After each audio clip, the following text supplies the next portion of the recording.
Hello and welcome on 360 Sport on Trust TV. Adeni Ajishafe. Time to take you around the world of sports. Happening in the juicy world of sport there. We start with beach soccer. Beach soccer is taking place in Kaduna State, and we just have to look at the result there right now. I was talking about the big soccer event that happened. We quickly look at Smart City. They lost against Kebbi, although it was a walkover for Kebbi Big Soccer because Smart City did not show their face there. Well, just to give you an update concerning that game that I was playing, and there we also see Manko Patigi Big Soccer defeating Kebbi United Big Soccer 3-2, while Kada Big Soccer also played 3-3 against Ibom Big Soccer team, ended in penalty 6-5 there. Well, right now, transferring that to the table, how it's standing, looking at how the teams are performing in the second round. This is the second round of the Nigerian Big Soccer League 2023 season. We have Kebbi Big Soccer still topping there with 16 points after playing 6 games so far in the second, that's the second season right now. Well, from the way it is, a good one there. You have Manko Patigi, Kebbi United Big Soccer are standing third there with 11-point trailing. Manko Patigi that is having 12, Kada Big Soccer 9, Ibom Big Soccer 1, and Smart City.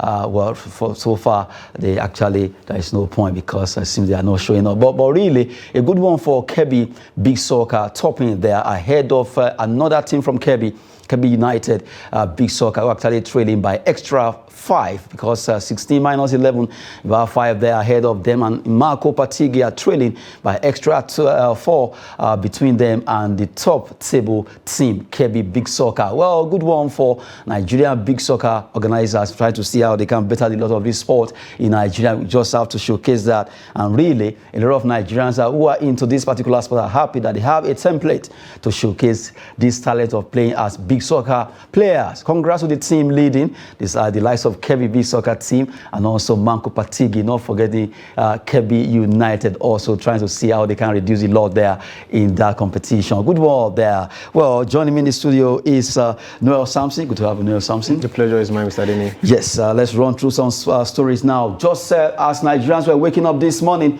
a news came in that our team, under 16 Future Eagles, they were pipped by Netherlands. They lost by a lone goal in that game that took place 4 a.m. earlier today. Well, we look at that story. Dream Cup 2023 under 16 International Dream Cup. Future Eagles lose to Netherlands in Fukushima, Japan. They lost that game while some people were still sleeping, and you wake up to see that, well, your boys have been pipped by a lone goal. Yeah, it was expected for me because I never thought they could. I was thinking it's going to be like probably 4-5-0. Seriously? Yes, but at least once beat us? Yes, because then when we talk about exposure, every other thing, the likes of Netherlands are far better than us. And these lads, they are quite young, 16 years old. They are just taking them there for the first time, going out of Nigeria. At the age of 16, I don't think I've ever faced a crowd of like 100 before. Let alone 1,000. So you can imagine. So these guys, they tried their best. To me, I say kudos to them, but you just the coach will just try and give them some pep talk and try to give them more encouragement, and follow from the federal government to try and encourage the team also to be able to have more confidence. But to me, they tried their best. It's not easy. They tried their best. Aside that, I think they arrived Japan not up to 2 days, even just a very short time. The journey very far. They had to go through Ethiopia to South Korea before they go to Japan to play this particular match. I'm sure they are jet lads, so to some extent they are still very young lads. And for the fact that this is their first international journey out of the country, a lot of experience that really about they need the to have. Excitement, exactly. Coming out of the country for the first time at 16. So you look at the facilities on ground, how many of them have actually seen such? When they got to the JCT, they call it the JCT Sports Academy, where they actually come them. I saw a fella from their media officer talking about how the boys were really surprised to see how beautiful the place looked like in Japan. But right now, this is like a baptism of fire for them. Okay, you're welcome to Japan, Fukushima, that's the name of the city, and they lost out 1-0 in that game. Hopefully, they'll still be playing 2 more matches. In fact, against the home team, Japan is still there. Let's see what they can do. If Coach Lyrica will be able to get them to, okay, relax. The deed has been done for the first match, but you can still pick up the pieces in the remaining 2 matches. Yeah, I hope so. But I wasn't surprised. I was like, okay, 1-0, it's a fair score. If it were to be something, you're hearing like probably like basketball, 10 or 10. Because it's not easy, because you said the exposure, you can see you see facilities, what's this one? And the Netherlands team that be using the under 16 team that be using it. They have all these facilities in place. It's not easy, and the technical ability of the Netherlands team, everything. So this, I think, I'm being the first time they be going out to this to Japan for this competition. They try their best to me. Well, so far, Nigeria under 16 in the one they call Future Eagles right now are in Japan. They lost their first game earlier today, 1-0 to Netherlands, and they'll still be facing Japan and also England in the group. Hopefully, if they can scale through, they can still make something out of it. It's not over yet, but we are hoping that the Future Eagles can pick up the pieces where it dropped and move on to at least do well against those teams I mentioned earlier. Well, right now, from there, we move to talk about the ladies. A lot of Nigerian teams really participating in events. We'll be talking about the WAFU B under 20 ladies, the Falconets. They are going to be facing Benin Republic tonight. In fact, by 6:30 or thereabout, they should be playing that particular match against Benin Republic. But from the way it is in the semi-final tie, according to their coach Danjuma, Falconets are ready for Benin Republic. Walk away from me for the fact they are on fire. I just hope you are not hyping them. No, I'm not hyping. It's just the truth. 7-0, 5-0, 6-0. It's not hyping. You can see it. I don't think any other team have scored up to those number of goals. Really, they've really done well. Yeah, but they should not be carried away with the fact that they've been beating almost all the teams. They'll be playing at Bayara Stadium by 6:30. We hope that the ladies can actually do well. So far, like we mentioned, they really wallop all the teams they faced. Burkina Faso, Togo, Nigeria Republic. All of them getting bashed by our ladies Falconet, and right now they are really battle ready for this semi-final. The likes of Okoyemi Ajakaye, Floris Sebastian, Chinemere, all of them are really ready to play well against Benin Republic. I know they may not stand a chance, but I saw a particular write-up from the Benin Republic side that, well, they are taking their time. They are going to take their time against our Falconets. They should not underrate them, exactly. And that's a fact. That's what I'm trying to say. You do not underrate. It's football. Anything can happen. You don't underrate any other thing, because they are not so there to sell granite or for site attraction, sightseeing and any other thing. They are there to also win the trophy. At least getting to the semi-final wasn't a fluke. Yeah, exactly. It wasn't a fluke. So, despite that we have been winning winning very well, we won 1-6-7-5. We should try hard and not underrate these guys, because they might be like a shocker to everybody. So we should try. They should play them as if they are playing the final and be serious. Well, they should be very serious. But while we are looking at that team, they've really defeated all the teams they faced so far with a lot of goals, bringing back that memories of when Super Falcons, this is Falconets now, but when Super Falcons really dominated Africa, beating almost every team they faced, 13-0, 9-0, 10-0. The Falconets have been able to, they brought back that kind of rush that you feel, wow, what a team. They're bringing that memory now, and hopefully against Benin Republic, if we are asked now, like how many goals do you expect our ladies to score tonight? So that to be said, I'm being proud. You are greedy. I'll be proud. Don't be too greedy. Let me say 4-0. 4-0. But let me use the number on the norms. Should be like 6 or 7 now. Well, I wouldn't want to say 6 or 7. I don't want to be proud. I should be like, this guy, you are proud. Though. 4 is okay. 4-0. It's okay. But let's just see, maybe the ladies that are talking about the Benin Republic ladies will also not want to agree that they will be giving 4-0. See, let's be realistic on this thing. They are just trying to, when you are trying to show you as if they don't reach us now. Let's be realistic, but football, anything changes. So we should just hope, we should be serious, and probably 4-0, it's okay. We shouldn't disgrace them that much. You know what is at stake? Talking about Falconets, who will be facing the Benin Republic ladies, the under-20 WAFU B competition taking place in Ghana at Bayara Stadium in Kumasi. They will be fighting out there.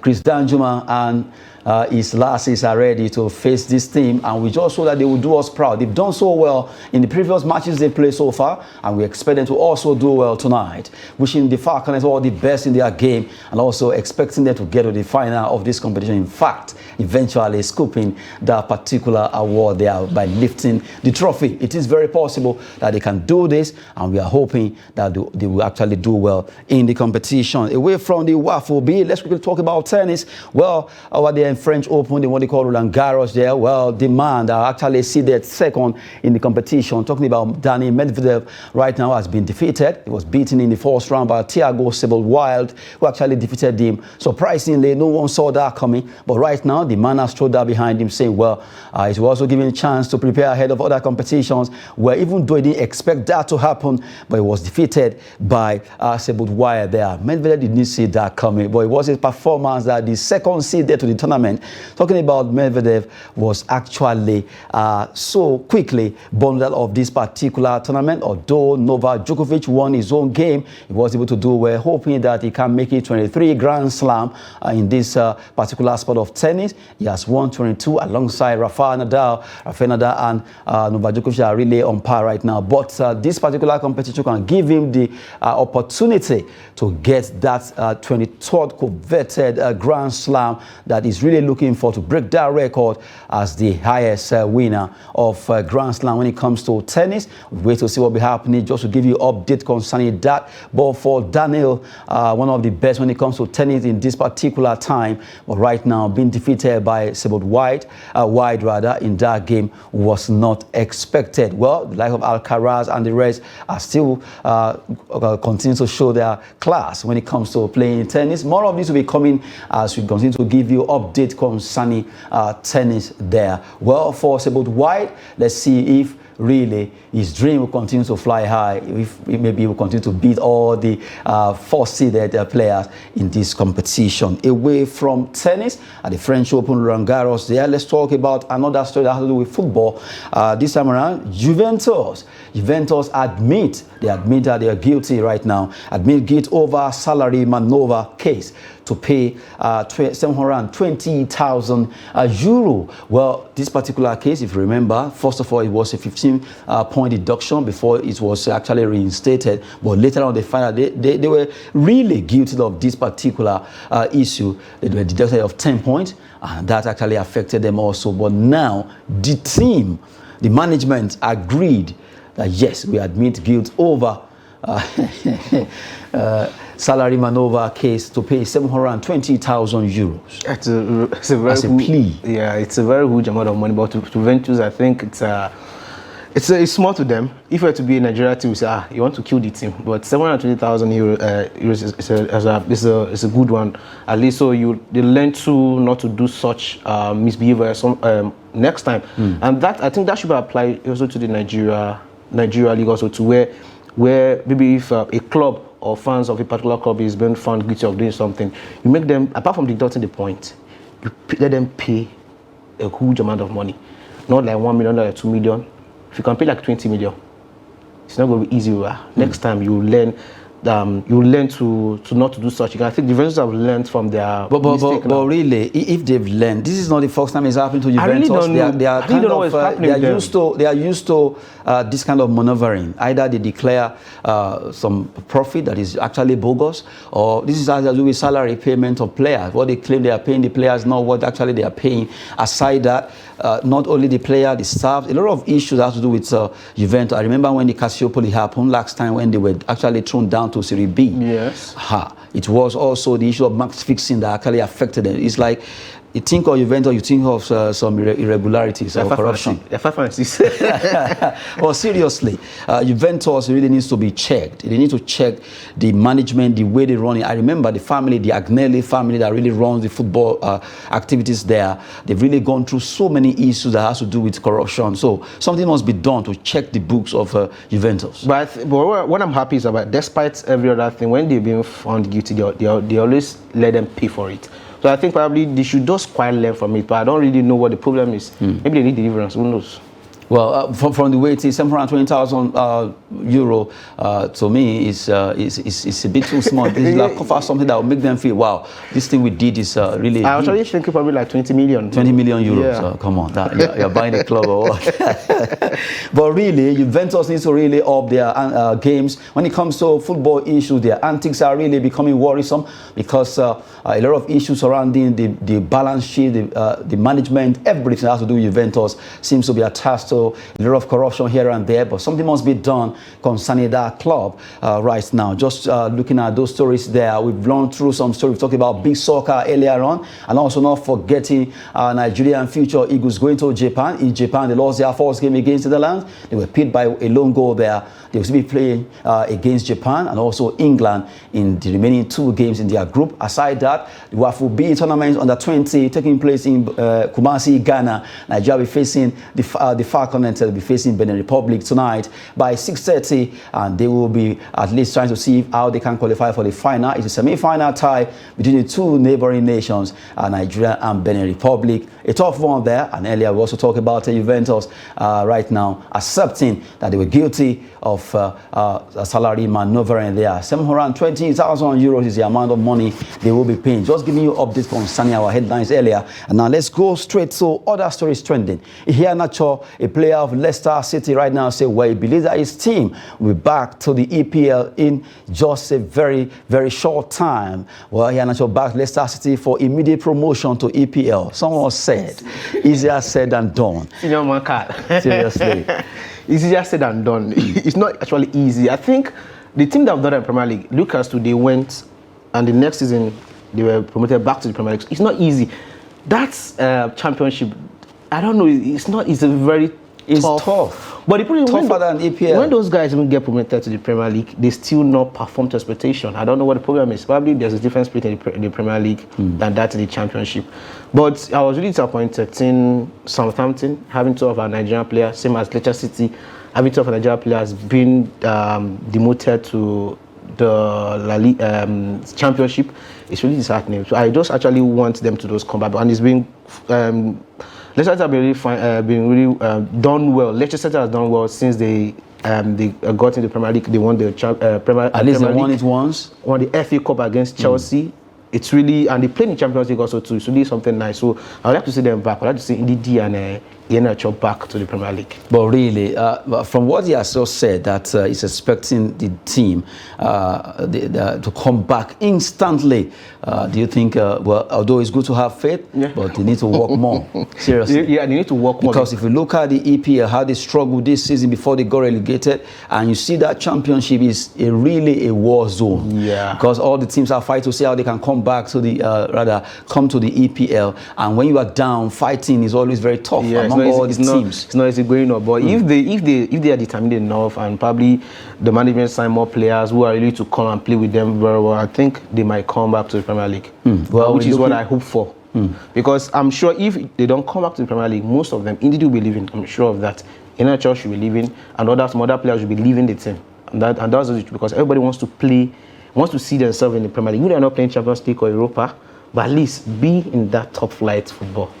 But I remember when Juventus was actually down to Serie B. Most of the players, some of them stay, although some of them stay. Yeah, not all actually left. But so let's see what happens now concerning Leicester City. According to Iheanacho, that they will be back to the EPL. Instant promotion. Well, let's see, maybe it's just not doing the talk alone. They will go with their feet to actually do the business of coming back to the English Premier League so soon. Leicester City getting relegated there. Now, we talk about a player who has been done when it comes to football for Real Madrid and also for France. Karim Benzema, the one they call the Benz, right now is generating a lot of interest from Saudi Arabian League. Just like his former teammate, Cristiano Ronaldo, moved to Saudi Arabia Al Nassr. Right now, he actually had a deal of £173 million a year, talking about Ronaldo. But right now, Benzema has gotten a particular deal from an unnamed club, £346 million, 2-year deal. What a tongue-twisting amount of money. I would say fire. Seriously, £346 million. That's 400 million euros for 2 years. He has paid his dues in Europe. So if I were to Benzema, he has won everything when he just go and get his retirement pay. Yeah, apart from the World Cup, he hasn't won with France. Anything related to club football, he has won everything. The La Liga, Champions League, World Cup, and anything you can mention. He has tried his best. He has done. He should just go and relax and just enjoy the remaining playing days of his career in Saudi Arabia. He's 35 now. Yeah, it's not. You can't expect Benzema of last season or last 2 seasons than Benzema of now again. But I just hope that Real Madrid will not want to tie him down for another extra 1 year. It depends on him if he wants to stay. The but like you just mentioned, there's nothing else to prove. Just go there and get your. He has won the everything. Yeah, even when it comes to individual awards also too. So what is it you want to prove again? Are you trying to prove that why enjoy money there? Almost 400 million retirement package benefit, 400 million euros. It's not a small money, and it's almost at the same level with the one they are giving. They actually offer Ronaldo 173 million pounds per year, but he's getting 346, and that's almost the same amount that Ronaldo is getting. You should just go and let's also have it that Messi could be considering going to Saudi Arabia too, because what they are offering his own is extra. So I don't know why this. Maybe I don't know why I'm saying it, but I don't know why these players they do think this thing through over and over. At what age? What are you trying to gain again? I can bet with you, an African player will have jumped on that particular. Oscar left Chelsea for China when he was still in his prime. It's not about play. Okay, you want to play even football. Mikel, apart from Martin, yeah, you want to play football. Okay, you want to play. At the end of the day, you are retired. There's nothing to. You won how many Ballon d'Or for Messi? FIFA Player of the Year, everything. What are you looking for again? You're in PSG, you playing in France. The fans they don't want you. Go and relax. Go to where they want you. Enjoy the money. Go and be a king in the jungle than being a dog. And I can imagine if, for example, now we have Al Veda, we have Al Ittihad, Al Nassr, Al Hilal, all of them having, let's say, just in case assumption, Messi moves to Al Hilal, where Odion Igalo is. Karim Benzema moves to Azumi Al Ittihad. Ronaldo is in Al Nassr, and someone else, maybe someone mentioned Lewandowski or Neymar or Aubameyang. Yeah. You know, that Saudi Arabian league will become. Everybody wants to see what's happening there, and a lot of business will come in. I'm seeing them even bringing them to DStv. Already, they actually, from the way it is right now, they have that attention being focused on them because of the fact that Ronaldo moved there. Exactly. So, and automatically, Benzema moving there, Messi coming, if it's going to be happening, that means that the whole world attention will be on Saudi Arabian league. Imagine having Messi and Ronaldo play another Clasico in Saudi Arabia. In different clubs. Yes, another Clasico in Saudi Arabia. Everybody wants to watch because I think since when Messi and Ronaldo left the La Liga, I don't think everybody wants to watch It actually dropped a bit. Yeah, because the rivalry I remember when they were still there, I want to go and watch Real Madrid Barcelona, not because of anybody, but because I want to see how Messi will perform and how Ronaldo will perform. And since when, in fact, now you'll be here, a Clasico. Where are they playing it? They played it yesterday. Hey, who won? They made it so popular. So now we are not even that excited about watching a Clasico. But you haven't imagined having Messi and Ronaldo play against each other, Neymar and Messi play against each other, Neymar and Ronaldo play against each other in a particular league. It will be mind-blowing. Mind-blowing is going to be if this man should go to Saudi Arabian league. News have it that Benzema is being tempted at £346 million, a huge amount of money to join Ronaldo there. Don't know in the same club, or name club they say. But right now, let's take the last straw on the show. That has to do with Liverpool. Liverpool are targeting Mönchengladbach's midfielder Manu Kone, value at £34.6 million. Liverpool are trying to at least make their midfield very compact. They are going for Manu Kone, 34.6. Yeah, it seems Keita is leaving the club also too, the way Fabio is leaving. So at least they need a replacement to them, and they've not performed. Even Salah since apologized, they didn't perform as expected this season. If you are apologizing as Liverpool, what do you want Chelsea fans to be and Chelsea players to be doing? You should be crying. Maybe they should just go and get back their man. I'm talking about Sadio Mane. Liverpool really want to come back? If he can come back, it doesn't matter. And for more information, if will go well with him there, let him go back. For more information, it seems Mane is going to leave. He's leaving Bayern. Yeah. So, will he go back? Will they accept him back at? Of course. Come on. They are talisman. They will. In fact, they will be happy. That is if he wants to come back. But from rumors we're hearing he's come to Chelsea to do what? Chelsea. That's what we had for Sadio Mane. Yes.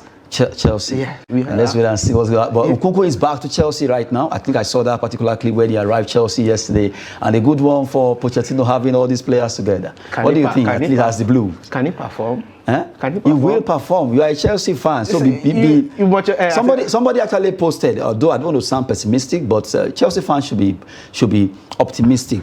A Chelsea fan wrote that Pochettino be out by December. I don't know where is that is coming from. See, he's a true Chelsea fan because serious? Yeah, because he was in Tottenham. What did he do in Tottenham? He got them to the final of the Champions League. He didn't win it. He was in PSG. Him PSG with having Neymar, Mbappe, Messi, we thought probably he's going to win the Champions League with them. But he didn't do that. Then coming to Chelsea back again. It was list of coaches I think Chelsea was going to hire, but who knows? Anything can happen. I just hope that you guys are not using your own mouth to actually draw Chelsea down. No. But let's just wait and see what Pochettino will bring to the table concerning Chelsea, really. Let's see what he'll do. What if team turns around and favour him there? Someone said, if you cannot die last season as a Chelsea fan, you can't die again for our potential. Seriously. Because it was really disappointing for Chelsea fans. I still remember when Andres Villas-Boas was around, and that's... Anyway, we've been talking sports on 360 Sport on Trust TV. A wonderful time with Noel Samson. Thanks so much. The pleasure is mine. I'm Adeniyi Ajisafe. Sport is always business and fitness. Thanks for watching.